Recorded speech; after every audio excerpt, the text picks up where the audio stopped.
Leo Raines wasn't your average crypto billionaire. He didn't flaunt Lamborghinis or rent yachts in Mykonos. He hid behind algorithms, behind encrypted wallets, behind a wall of mistrust. At only 28, Leo had built a digital empire. No partners, no boards, no second chances. His fortune, estimated at over $312 million, was locked behind a blockchain wallet, protected by a private key that only he knew. And then he died. A Tuesday morning in London. Leo was found lying cold in his penthouse office, face down beside his custom-built PC. No blood, no forced entry, no witnesses, no signs of struggle. Just one thing. On his monitor, a single line glowed in pale green font against a black screen. There is no key, only a code.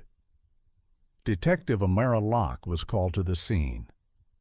Known for her precision and zero tolerance for games, she stood silently, watching the cursor blink like a taunt.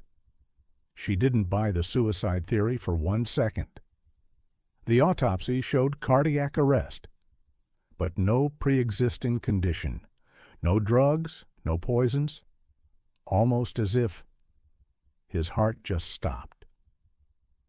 Outside the walls of the penthouse, 4 people had already begun circling like sharks in deep water. Noah Raines, Leo's estranged brother. Mara Devlin, his ex-lover turned antagonist. Cassandra Bell, Leo's private attorney.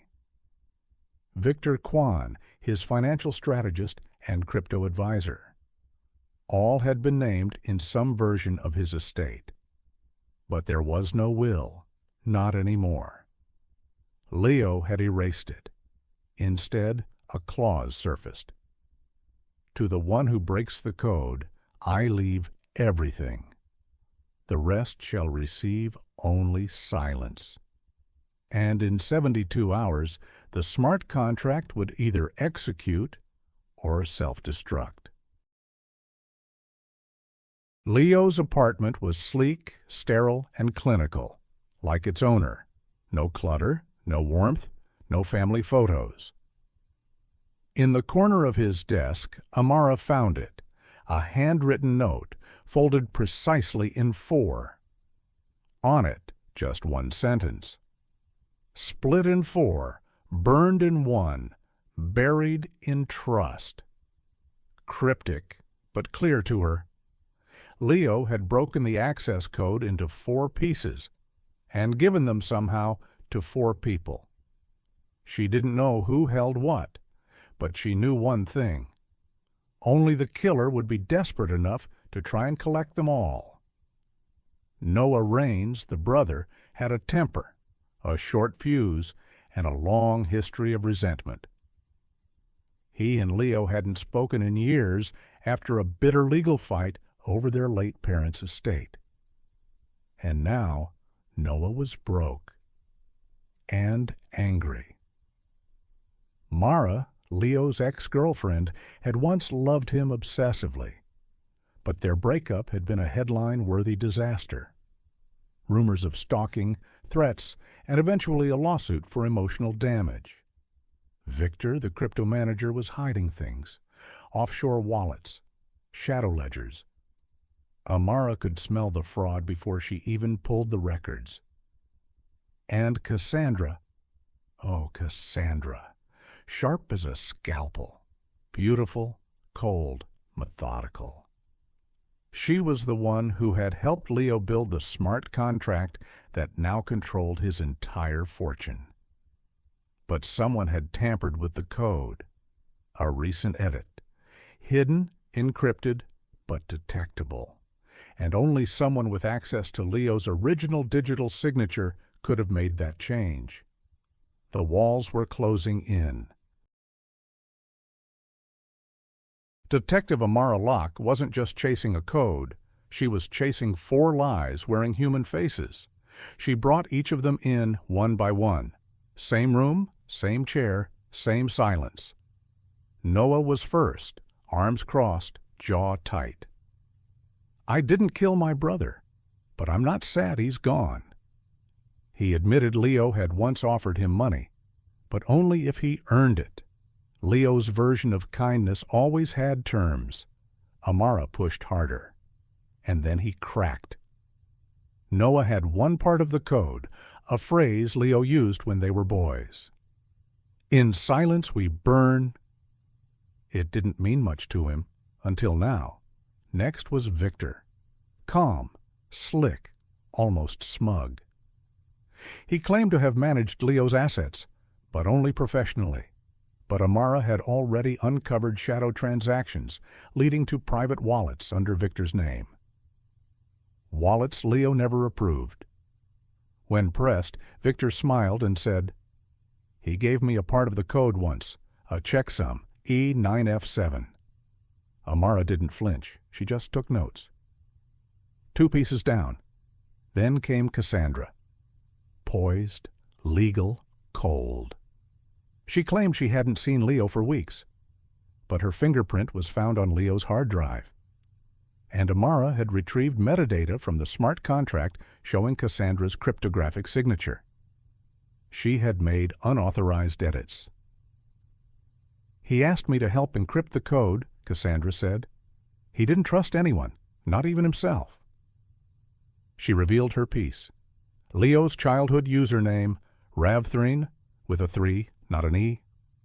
3 parts. That left only one person. Mara Devlin wasn't like the others. She didn't ask about the money. She didn't bring a lawyer. She barely looked Amara in the eye. "I don't have anything," she whispered. "Leo hated me." Amara didn't believe her.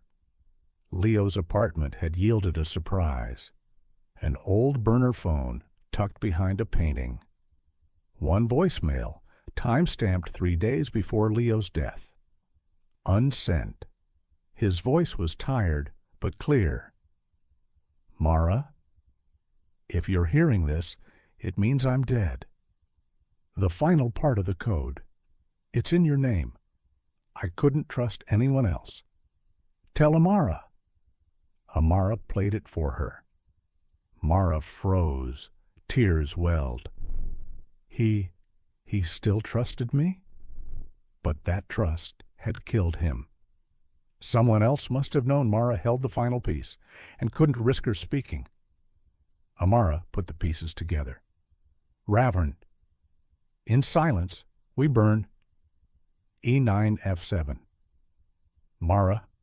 It wasn't a code. It was a sentence, a story, a scar." Leo hadn't built a puzzle for them to solve. He'd built a judgment, and one of them tried to beat the system. 72 hours had passed. Amara gathered them all in the penthouse one final time. Rain tapped against the windows like soft threats. She recited the full code. "Ravern in silence, we burn E9F7, Mara." She entered it into the console. The screen flickered.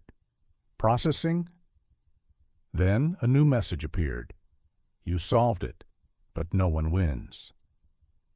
If any attempt is made to unlock this code, the contract will trigger a full burn. No wealth, no legacy. Let greed collapse in silence." A timer appeared.